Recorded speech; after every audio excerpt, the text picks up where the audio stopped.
यह कहानी एक छोटे से कस्बे के किनारे स्थित एक पुराने ट्रेनिंग सेंटर की है।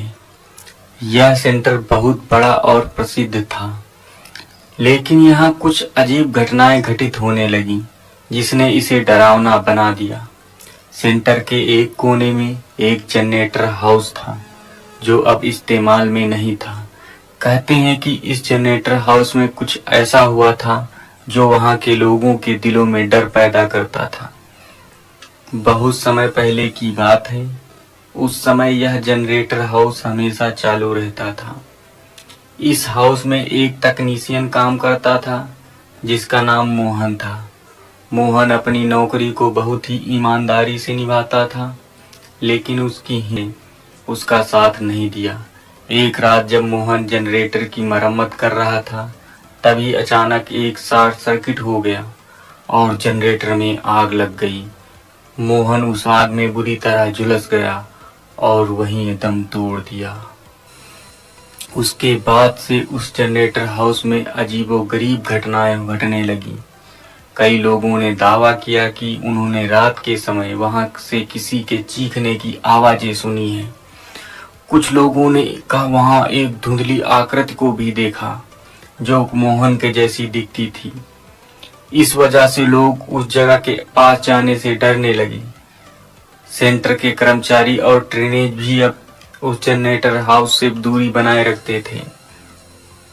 एक दिन एक नए ट्रेनीज ने हिम्मत करके उस जनरेटर हाउस में जाने का फैसला किया। उसने सोचा कि ये सब अफवाहें हैं और इसमें कोई सच्चाई नहीं है। वह रात के समय जनरेटर हाउस के अंदर गया। जैसे ही उसने दरवाजा खोला, उसे ठंडी हवा का झोंका महसूस हुआ।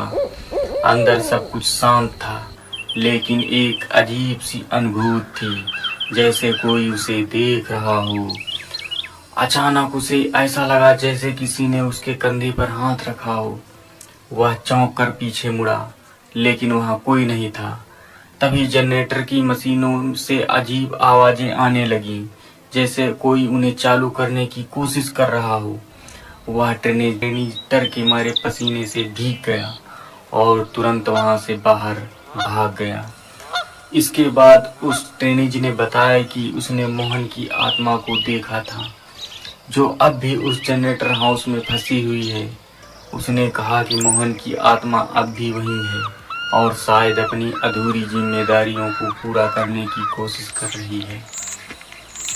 इस घटना के बाद जनरेटर हाउस को हमेशा के लिए बंद कर दिया गया और वहां किसी को जाने की भी अनुमति नहीं दी गई।